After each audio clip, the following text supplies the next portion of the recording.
Do you have an inkling that Secretary Yusek Cabral wanted to be a whistleblower because she gave you some evidence? Yes, I hope I can share that she wanted to be state witness. At heto na po, sinubaybayan po natin itong mga pangyayari, especially dito sa nangyari kay Yusek Cabral. Pero huli na po natin itong pag-uusapan, okay? Kasi ang una nating pag-uusapan ay itong ang expert na, political expert na matalinong vlogger na itong si Sas Rugando Sasot ay may nakitang pattern itong mga dilawan. Okay? Anong pattern itong nakikita ni Miss Sas Rugando Sasot? Mamaya ipapaliwanag natin yan. Okay? At heto, itong si Attorney Rowena Guanzon, no? At nabanggit niya na ito raw si Rimulya ay walang jurisdiction sa Vice President. Kasi alam nyo naman, ang yabang-yabang nitong itong si Rimulya, sa Ombudsman Rimulya, no? At alamin natin bakit itong si Attorney Rowena Guanzon ay nasabi niyang walang jurisdiction ito kay VP Sara kahit anong gawin niya. Okay? Mamaya pag-usapan natin yan. At heto, good news sa ating lahat at mapapahiya na naman itong mga loyalista. Ipapakita ko sa inyo ang 2025 pahayag end of the year ratings ni VP Sara at ni Bongbong Marcos. Okay? Ikukumpara natin kung sino ang mas malaki sa ratings at sampal na naman ito sa mga loyalista mamaya. Okay?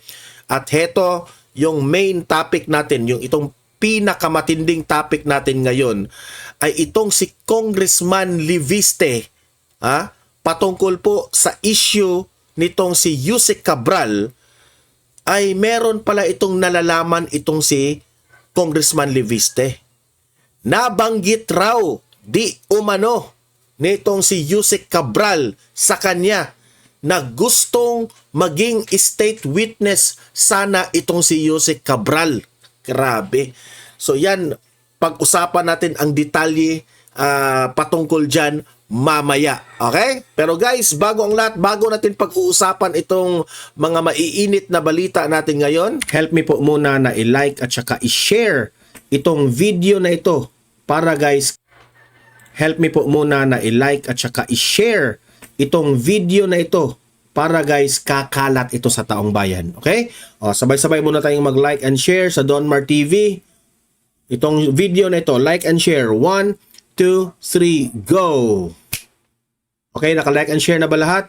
And also guys, sa mga bago pa lang dito sa aking channel, mag-subscribe na po kayo para lagi kayong updated sa ating mga balita. And at the same time, yung mga cellphone ninyo, ma-notify yan kung meron tayong breaking news, bagong uploads, o kung nagla-live ang ating channel. Ma-notify kayo lahat dyan. Kaya mahalaga po na mag-subscribe tayo sa Donmar TV. 1, 2, 3, go! Ayan, nakasubscribe na ba lahat? Okay. So, unahin muna natin itong kay Sas Rugando Sasot.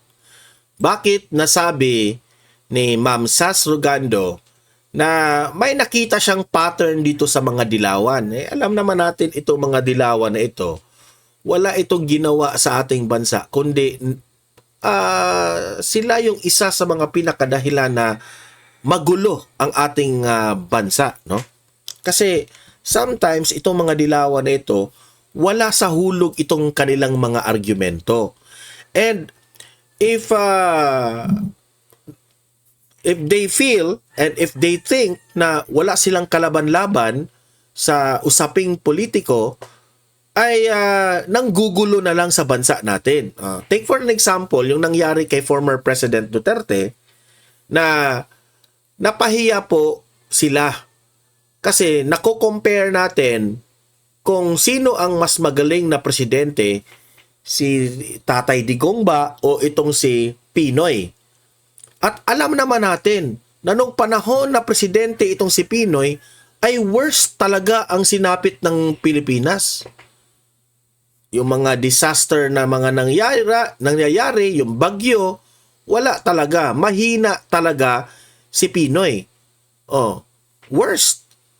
What do I mean by worst? Kung ano ang nangyari ngayon sa administrasyong Marcos, yun rin ang sinapit natin noon kay Pinoy. Wag na tayong magbulahan. Yun talaga ang nangyari. And marami pa silang mga ipinagmamayabang na si Pinoy lang yung tumaas yung ekonomiya natin, bla bla bla. Hoy, remember kayo. Kaya tumaas ang ekonomiya nung panahon ni Pinoy kasi ang pinakadahilan doon ay maganda yung ginawa ni President Gloria Macapagal Arroyo. Ay, mag-real talk na tayo. Umepekto lang yung ekonomiya na naging maganda nung umabot na ni Pinoy. Pero maraming ginawa si Gloria Macapagal Arroyo at that time. Marami siyang dinaanan doon na mga... Because si Gloria Macapagal Arroyo lamang po ang matapang na babaeng presidente na hinarap niya yung mga drug lords rin at that time. Kasi talamak rin ang problema natin dyan sa droga. Di panahon ni Pinoy, bigla na naman tayong sinira na naman ni Pinoy yung magandang ginawa ni Gloria Macapagal Arroyo when it comes sa usaping sa usaping war on drugs. Ngayon, bakit nasabi ni Ma'am Sas Rugando na may pattern itong mga dilawan na ito? Ito yung sabi ni Raisa Robles. Ito si Raisa Robles, dilawan rin ito. Okay? Sobrang maingay ito sa panahon po ni former President Duterte. Ewan ko na nga ngayon bakit bigla na siyang tumahimik nung si Marcos kinampihan na ang mga dilawan. Siyempre, ayaw na niyang batikusin si BBM kasi parang si BBM alam niyo na, nagpasipsip sa mga dilawan. So, ito yung sinabi ni Raisa Robles. An insider told me that Vice President Sara's plunder case is less about getting a conviction. Meaning to say, na yung plunder case na isinampa nila ni Magno at itong si Padre, yung paring Bangag, si Padre Bangag, ay parang mahina yung magiging conviction nito sa ginagawa nila, no? Than opening the door to her bank accounts that could damage her politically.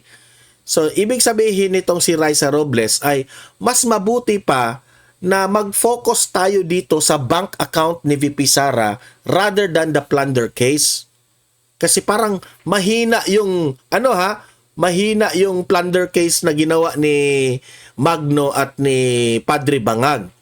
So dito na lang sana tayo mag-focus sa bank accounts ni VP Sara para masisira ang political career ni VP Sara. Yan ang ibig sabihin ni Raisa Robles. Pattern ito ng mga dilawan eh. Sabi pa niya, I also want to thank Jesus Falses. Yung si Jesus Falses, alam naman natin. Yung nagpapanggap na matalino na bobo pala. Nagpapasalamat na siya dito kay Jesus Falses at si Ronald Llamas. Isa pa ito eh. Nagpapasalamat itong si Raisa Robles sa dalawa for their insights on why sue Sara. Sa sinabi ni Raisa Robles, sa pinagbabasihan niya na si Jesus Falses at itong si Ronald Llamas, na focusing on the bank accounts of VP Sara, may nakikitang pattern itong si Ma'am Sas Rugando Sasot. Ano yung nakikita?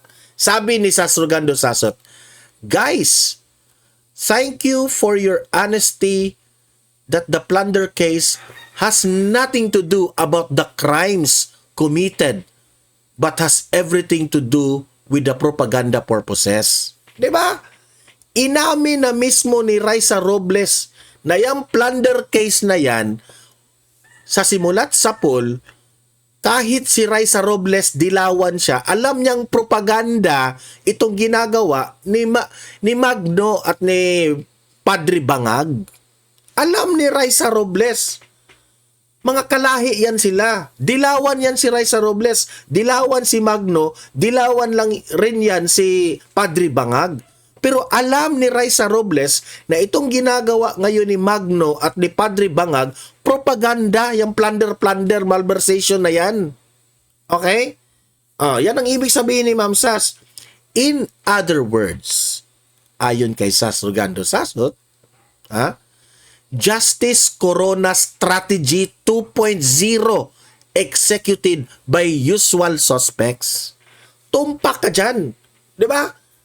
Kung ano yung ginagawa nila noon ni Justice Corona, kung anong pamimintang nilang ginagawa ni Justice Corona, no, pasintabi na po, no, ni sa kay Justice Corona.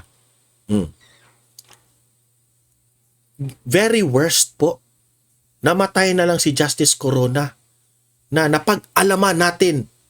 Late nang napag-alaman natin na inakusahan ninyo ang isang tao na hindi naman niya ginagawa. So kung yung pattern na ginagawa ninyo kay Justice Corona ay ginagawa rin nyo kay VP Sara, ganyan talaga kayong mga dilawan kayo. O ganyan talaga kayo. Ito mga dilawan na ito, ginagamit nila. Kasi alam ko naman sa kampo po ni Bongbong Marcos, no? Sumakay lang itong mga loyalista sa issue. Kasi ang pasimuno diyan sa confidential funds ni BP Sara at yung mga bank accounts na yan ni BP Sara at sa mga Duterte, ang pasimuno niyan, mga dilawan, sina Trillanes, sila yun. Sino pa? Si Riza Hontiveros, gusto nilang makita yung bank account si BP Sara. Bakit raw hindi ipakita yung bank account si BP Sara? Meron pa silang mga confidential funds. Pasimuno yan ng mga dilawan. At heto namang mga loyalistang bangag na si Bongbong Marcos, sumakay rin sa issue. Alam nyo ba kung bakit? Kasi wala silang maibabato na issue laban dito kay BP Sara. Mga putang ina kayo. Diba? Kaya halatang halata naman Halatang halata talaga. Okay? So yun po ang nakikitang pattern ni Sas Rogando Sasot. Kayong mga audience ko dito sa Donmar TV, anong masasabi nyo sa mga dilawan? Yan ang trabaho nila. Guguluhin nila ang bansa natin. Guguluhin nila kasi sila gusto makapasok sa 2028 election. Yun lang. Simple as that. Okay, punta na tayo sa next natin. Ayan, booking sila Sa totoo lang, booking sila Ito. Atin ring pag-usapan itong importanteng sinabi ni Attorney Rowena Guanzon. Ano bang sinabi ni Attorney Rowena Guanzon? Na wala raw jurisdiction itong si Ombudsman Rimulya sa Vice President Sara. Okay? Sinabi ito Sunday, December 14 ni Rowena Guanzon. Walang jurisdiction ang Ombudsman kay Vice President Inday Sara Duterte. Sa isang wala pong jurisdiction ang Ombudsman sa isang Vice President dahil siya ay impeachable official. Yun ang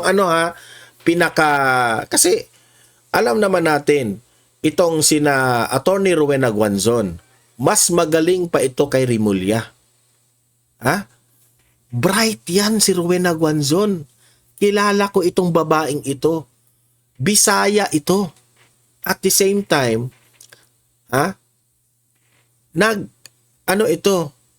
nag-aaral ito at sa pagkakaalam ko, nagtuturo rin ito sa Silliman University.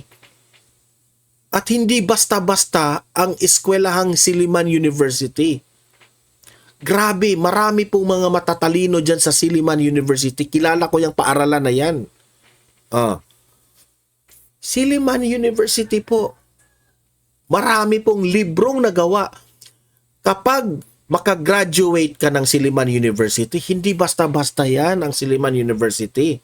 Kayo mga nanonood ngayon from Silliman University, mag-comment kayo sa tungkol sa paaralan ng Silliman University. Hindi ka basta-basta Kaya masabi ko, matalino yan. Alam ni Attorney Rowena Guanzon ang mga batas. Kaya pala, si Remulla, walang jurisdiction kay VP Sara kasi impeachable official. Okay? So, kung gusto talaga ng ombudsman, which is si Remulla, hihintayin niya na matapos ang termino. Meaning to say, ang termino ni VP Sara. Tapusin mo muna niya ang termino ni VP Sara. Bago siya merong jurisdiction kay VP Sara. Ang step 1 ay impeachment. Okay? Tinuturuan ka na ni Rowena Guanzon, Remulla. Kapag na-impeach, saka lamang pwedeng pumasok ang kaso sa ombudsman. So matagal pa rin, Remulla. Sa mga nangangarap, okay? Sa mga nangangarap kagaya ni Magno at ni Padre Bangag na aandar itong si ombudsman laban dito kay VP Sara, kayo po'y nagkakamali. Basahin niyo muna ang batas. Walang karapatan, walang jurisdiction itong si Remulla para mangingialam kay VP Sara o kasuhan man lang si VP Sara dito kay Ombudsman Remulla. Wala. Why? Kasi dapat muna kapag ma-impeach si VP Sara, saka muna papasok si Ombudsman. At dahil dyan, sa explanation ni Attorney Rowena Guanzon, palakpakan. Di ba? Palakpakan. Former COA at former COMELEC commissioner. So, ayan, maraming salamat Attorney Rowena Guanzon sa mga insights at sa kaalaman. I hope itong si Remulla hindi na naman niya ibibend ang law. Kasi ibibend lang ang law eh. Watch ka. Watch ka, Rowena Guanzon. Kahit anong sasabihin mo, kahit matalino ka pa, Attorney Rowena Guanzon, kahit alam mo pa lahat ng batas, ibibend the law lang yan ni Remulla. Watch ka. Ay, naku, ito mga bobong, mga loyalista. Ay, ganyan na talaga. Ibibend the law. Simple lang yan. Ibibend the law. Ay, nako. Ang sumasakit yung bangs ko na manipis na yung buhok ko. Sumasakit pa rin yung bangs ko dito kay Remulla. Ay, nako, Remulla. Ay, eto. Alam kong iiyak na naman ang mga dilawan at mga loyalista dito. Punta naman tayo dito sa ratings ng 2025 kasi magtatapos na yung taon, no? Magtatapos na yung 2025. Ayan, parang na-depress na itong si Bongbong Marcos, oh. Ay, nako. Tingnan nyo ha, gaano kalayo itong tatlo. Tingnan nyo. Ito yung apat na government official na the highest ranking official of the land. Si Bongbong Marcos, si VP Sara, si Senator Soto, at itong si Speaker D. Okay? So, pahayag 2025 end of the year. Siyempre, meron talagang mga ratings yan. Mga year-end ratings. Approval and trust ratings of national leaders. Uunahin na natin si Bongbong Marcos. From 22%, no, ang approval, ang trust naman is 15%. Yan lang ba? Sa totoo lang, no, mas malaki pa yung trust and approval ratings ni Tito Soto sa'yo. Kasi si Tito Soto, ang nakuha ni Tito Soto sa approval, 24. Ang kay Bongbong Marcos, 22 lang. Tapos, sa trust naman, ano sila? Tabla. Yan. Equal lang, equal. Si Speaker D naman, hindi na ako magtataka kay Speaker D kung bakit mababa itong si Speaker D. 12%, tapos ang trust naman is 8%. Hindi syempre, si Speaker D ay hindi naman masyado nagpakita sa mainstream media o nagpapa-interview. So natural lamang po na 12%. Pero kung itong si Speaker D, mahilig rin ito sa mga mikropono, mahilig rin ito sa mga exposures, baka nalamangan na niya si Bongbong Marcos. Totoo yan. Buti na lang na itong si Speaker D, tahimik lang, hindi masyadong nagpapakita sa media, nagpapa-interview. Kasi kung gagawin niya yan, wala na talaga si Bongbong Marcos. Pang-last sa rating. Kasi po, nagre-reflect na po ang mga pinanggagawa mo, BBM. Yung mga credit grabbing mo, yung mga ayaw mong magpa-hair follicle test, yung binanggit pa ni Senator Aimee, naniniwala yung tao doon. At saka, nakikita talaga ng taong bayan na wala kang ginawa dito sa bansa natin. Kahit nga mga bagyo, lindol, napapahamak yung tao na hindi mo kayang tulungan. Tapos yung ginagawa mo pa sa PhilHealth, na transfer mo pa yung pera doon sa PhilHealth,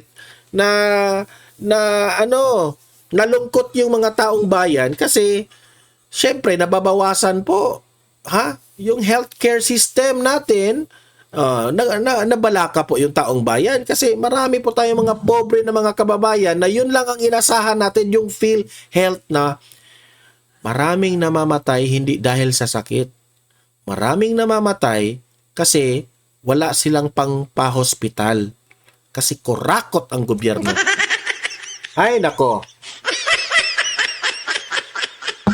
Diba? Kaya deserve mong maging 15%. Okay? So, si VP Sara naman ay nakakuha ng 34%. Di ba? Sara Duterte Carpio, Vice President. Ang approval is 34% at ang trust rating is 31%. Palakpakan. Di ba? Kasi po, nakikita ng sambayan ng Pilipino na tunay magserbisyo. Alam ng taong bayan na binibigyan lang ito, inaapi pa ng House of Representatives, binigyan pa ng konting budget, pero well-performed. Nagpe-perform kasi. Si VP Sara po, pinatunayan po ni VP Sara na kahit maliit ang ibibigay ninyo na budget, ay kaya kong tumulong sa taong bayan. Kaya nga, hindi nila inisip yun tinitake advantage ni VP Sara. Ito yung hindi nila maiintindihan. Tinitake advantage ni VP Sara yung sitwasyon na okay, sige, ako yung pinakamaliit na budget. Maliit lang yung budget ko. Pero watch ka, ipapakita ko sa taong bayan na kahit maliit yung budget ko, tutulong ako sa taong bayan. Di ba? So, sablay si Bongbong Marcos. Malaki yung budget ni Bongbong Marcos pero nalamangan siya ni VP Sara. Di sampal yan kay BBM. Sobrang sampal yan kay BBM talaga. Imagine that one. Confidential funds pa lang ni Bongbong Marcos. Billion-billion po ang confidential funds ni Bongbong Marcos. Samantalang si VP Sara halos ayaw na nilang bigyan ng confidential funds. Kasi propaganda nila.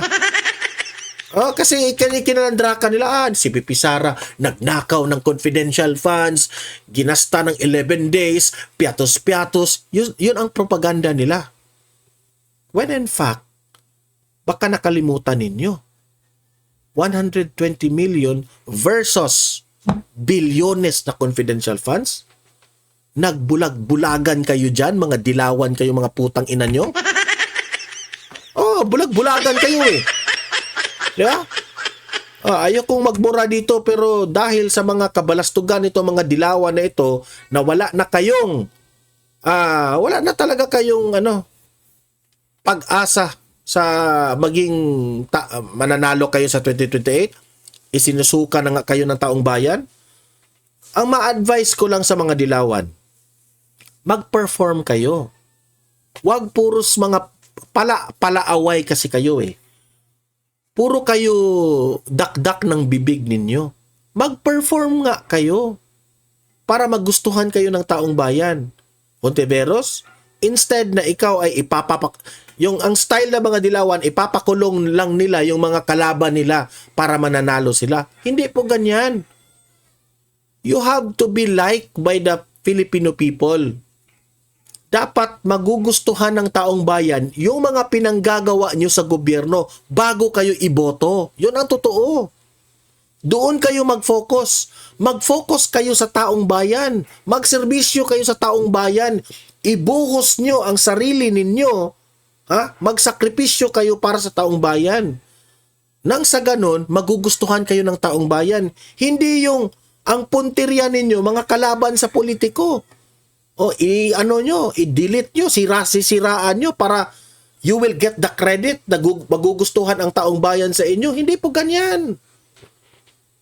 Hindi na po mangmang ang taong bayan, hindi na po ignorante ang taong bayan. Alam na po namin kung sino yung tunay na nagpe-perform. 'Di ba? Yan ang kamalian ng mga dilawan eh. Diyan sila mali sa strategy nila. Sa totoo lang. Okay? Kaya, well-deserved, sa totoo lang, well-deserved ni BP Sara na makakuha ng 34% at 31% sa trust and approval ratings. Okay? So, wala namang kalaban si BP Sara sa 2028. Wala. Sino bang gusto nyong ilaban nyo dito sa BP Sara? Wala. Halatang halata na si BP Sara ang mananalo sa 2028. At kayong mga dilawan at kayong mga loyalista ngayon, halatang halata kayo na you are trying so hard na siraan si BP Sara kasi alam ninyo na number 1 siya. Kahit anong paninira nyo, hindi na ba kayo natuto sa ginawa ninyo kay former President Duterte? Hindi na ba kayo natuto sa ginawa ninyo kay Bongbong Marcos? Siniraan ninyo ng siniraan si Bongbong Marcos. Itong mga dilawan na ito. Anong nangyari? Nanalo si Bongbong Marcos. Siniraan ninyo ng siniraan si former President Duterte nung panahon ng kampanya. 'Di ba? Nanalo si Duterte.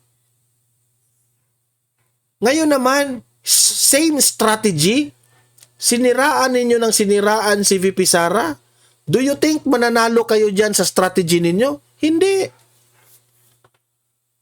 Ganyan kayo kabobo, kayong mga dilawan. You are using same old strategy na maninira ng politiko. Tapos anong nangyari? Natatalo kayo. 'Di ba? Bakit hindi nyo baguhin ang strategy ninyo? Bakit hindi nyo gayahin si Leni Robredo na lang? O, sige. Huminto si Leni Robredo.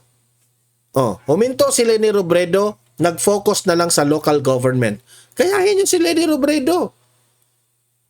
She has to build a trust from the Filipino people first. You have to have a good exhibit. Paano yan, Hontiveros? Paano yan, Trillanes? Wala kayong exhibit. Hindi nga kayo mananalo sa inyong mga lugar. 'Di ba? So, hindi talaga kayo mananalo. 'Di ba? Simple as that. Wala. So, bye-bye. Hindi kayo mananalo. Teto. Kayong mga audience ko sa Donmar TV. Ano sa tingin ninyo? sino ang maging presidente sa 2028? Ilatag nyo dyan sa comment section at babasahin natin yan mamaya. Okay, ito, punta tayo dito sa next topic natin. Ito yung pinaka-main. Ito raw si Congressman Leviste ay may nalalaman. Tinatanong siya na totoo ba na itong si Yusek Cabral ay gusto sanang maging state witness. Kaya nga, sa mga narratives ngayon na kumakalat, nasabi nila na Don Mar, pinipeke. Yan ang yan ang anggulo na tinututukan nila. Ang anggulo na tinututukan nila na pinipeke raw ni Yusek Cabral ang kanyang pagpanaw. Meaning to say, buhay pa raw si Yusek Cabral. Pinipeke raw ni Yusek Cabral ang kanyang pagpanaw kasi bakit ayaw ipa-autopsy ng kanyang asawa. Yun ang kanilang naratibo ng mga mga bobo. Ang sa akin naman, hindi, posibleng hindi. Kasi bakit itong si Congressman Leviste ay nagsabing, kasi sa tingin ng iba, maraming nakulimbat na pera itong si Yusek Cabral. When in fact, bakit gusto niyang maging state witness si Yusek Cabral? Kitang-kita ko nga sa sinabi ng asawa na grabe raw magtrabaho itong si Yusek Cabral. Tapos, pagbibintangan pa. So, mas ako in my opinion, mas naniniwala akong pinatatahimik si Yusek Cabral compare sa pinipeke. Anong ipipeke niya? Si Yusek Cabral has all the records sa kanyang computer.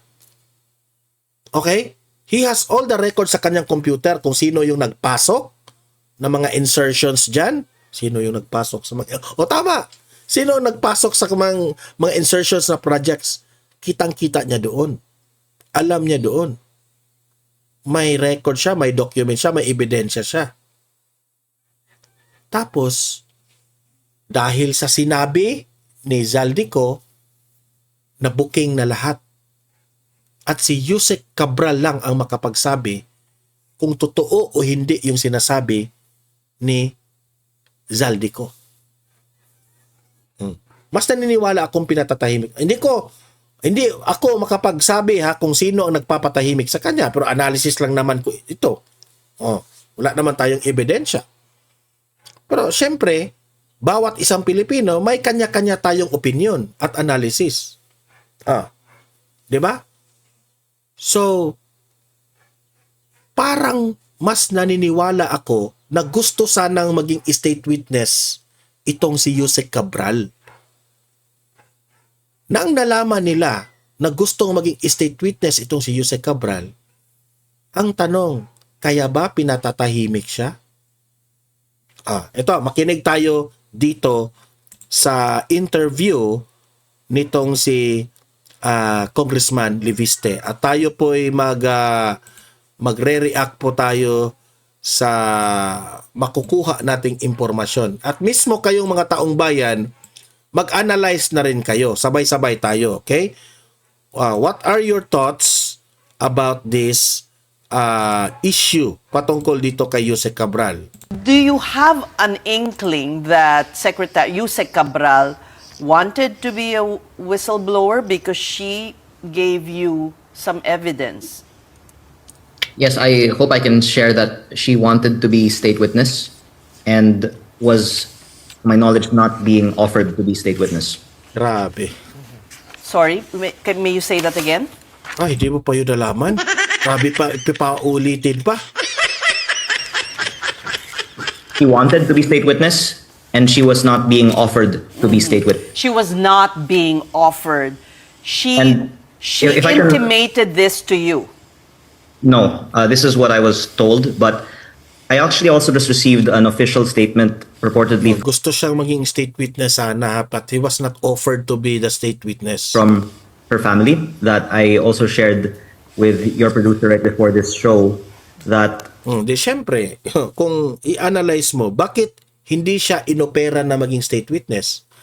Kasi kung ooperan mo ng maging state witness si Jose Cabral, ha? Sabog lahat. Matutuklasan lahat. Di ba?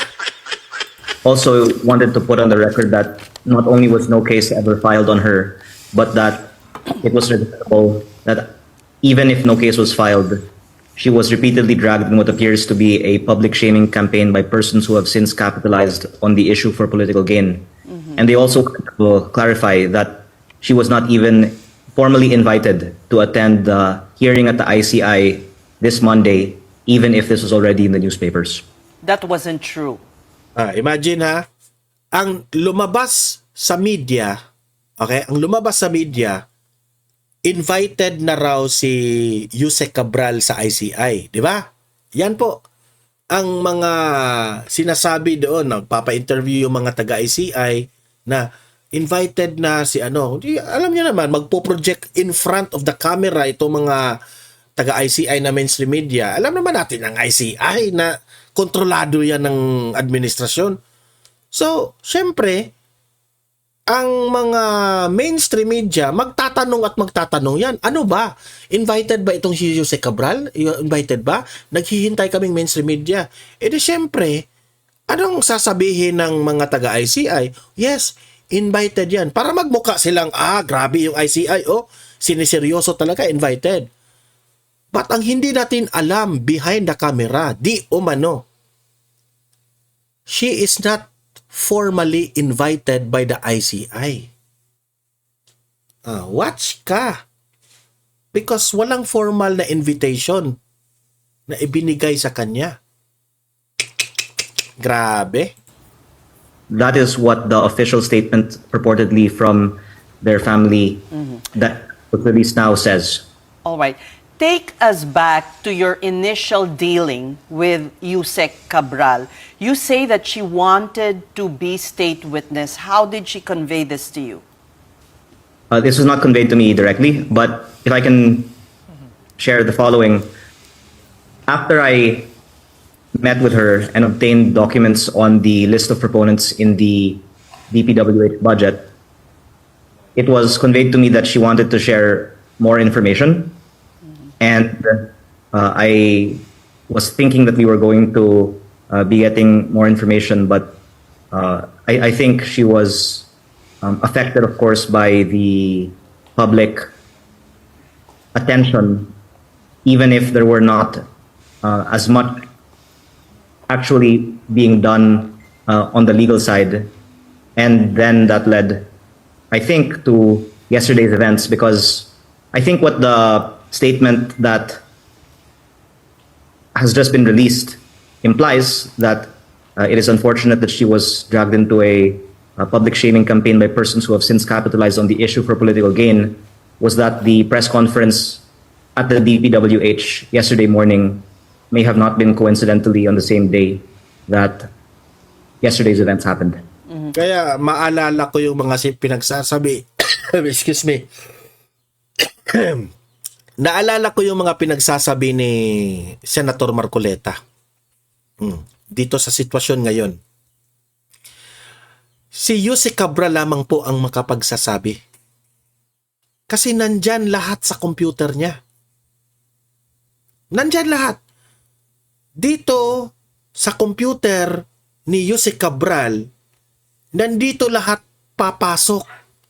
Dito ang simula. Kung sino ang mabibigyan, sino ang ma-rewardan ng mga proyekto.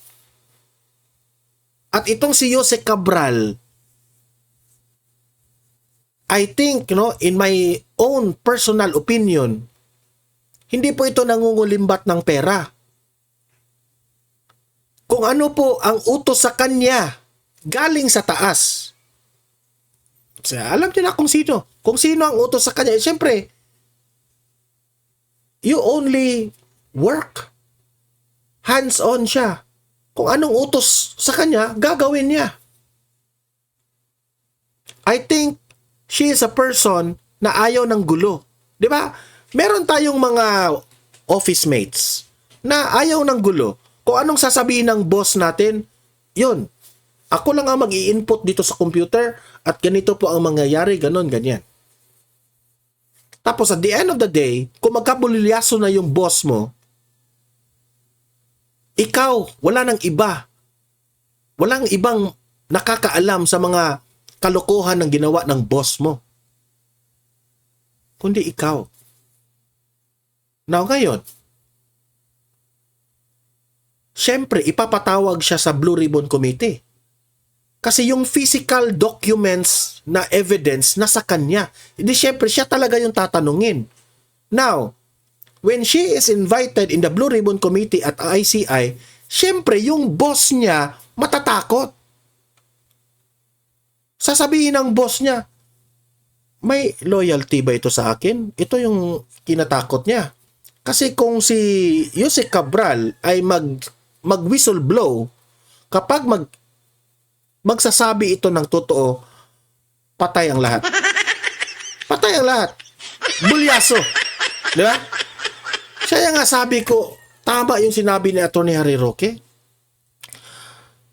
Malaki talaga ang chance na pinatatahimik siya. Yan ang hindi na-analyze ng iba eh. Kaya nga, nakikita ko ngayon, itong mga pinag-analyze at sinasabi nitong si Congressman Liviste. Okay? Na, gusto sana niyang maging state witness. Pero duda ako rito, may para bang masyadong iniisip ni Yusek Cabral ang sitwasyon. Kasi kung ako po ay papanig sa side dito, sa mga kawatan, sa mga korap, kung papanig siya, baka madadamay. Kung siya naman ay magwi-whistle blow at magsabi siya ng totoo na eto nga, pina-insert sa akin itong mga proyekto, mga perang ganito, o sa project na ito, baka siya naman ay alam niyo na, siya ay ididiin masyado ng mga boss niya. Hindi ko lang babanggitin ang pangalan ha. Alam niyo na kung sino. Di ba?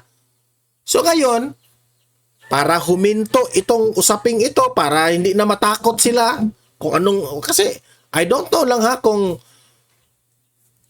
nandyan ba yung loyalty sa kanila ni Yusek Cabral ha? I mean si Yusek Cabral ba? Hindi nila alam saan papanig si Yusek Cabral. Ay, ito pala. Kasi hindi natin alam. Confused tayo dito sa babaeng ito. We might as well tapusin na natin muna at si Yusek Cabral para safe na tayo. Actually, sa totoo lang, no? Sa pagpanaw ni Yusek Cabral, ang dami pong naging safe na mga kawatan. Yan ang totoo. Yan ang totoo. Okay, the way you are conveying to us is there was a conduit between the two of you. Did I understand it right? You were not speaking to her directly, but there was a bridge. I went to her office twice, and in those instances and in instances subsequent to that, had also talked with her. But the more recent communications I'm talking about were not directly with her. That's right. So if you want to discuss the interactions that I had on the documents, those were given to me on September 4, and they pertain to the proponents in the DPWH budget. Okay. On September 4, you met with her personally. Yes. Why was And- she... Okay, go ahead, and- continue. And even after then, she's been attending the hearings in Congress and the Senate. And that's one of the other things that the official statement that was just released wants to make clear that she was cooperating with the investigation. And that's why it's unfortunate that someone who had so much information and could have been a very useful witness was not given the opportunity to share everything that she knew. Diba? So, parang tinitaste the waters ang mga boss niya. Saan ba ang loyalty nito? Magwi-whistleblow ba ito? Pero so far naman, no? Nung in-interview siya doon sa Blue Ribbon Committee ni Senator Marcoleta, hindi naman niya nilaglag ang administrasyon. No? Pero ginisa siya hindi mo talaga makikitang meron siyang nilaglag o nilaglag niya ang administrasyon totally, okay? Pero ginisa siya ng ginisa ni Senator Marcoleta sa mga questions. Okay? So, yun po. Anong masasabi nyo? Sa paniniwala niyo, yung mga analysis nyo dito sa Donmar TV, kayo mga audience ko dito, alam ko naman, mga analysis na, mga political analyst na kayo lahat dito, di ba? Dahil sa ating topics. So, naniniwala ba kayo na si Jose Cabral ay gusto sanang maging state witness? Pero hindi umabot dahil may gusto nang tapusin ang kanyang buhay? Ano sa tingin ninyo? What are your thoughts? What are your analysis? Ilatag nyo sa comment section ang inyong mga idea. Okay? Guys, paki-like at saka paki-share itong video na ito para marami po ang makaalam na ito na po ang mga nangyayari ngayon sa ating mundo ng politika sa bansang Pilipinas. At sa mga like and share at sa mga first time dito sa Donmar TV, mag-subscribe na po kayo kasi libre lang po ang mag-subscribe. Updated pa kayo sa ating mga trending na balita. Okay? Libre lang yan. Push the subscribe button. Okay? See you in my next video. Have a great day. Have a great night. God bless po sa ating lahat. Mabuhay ang Pilipinas and God save the Philippines. Bye-bye.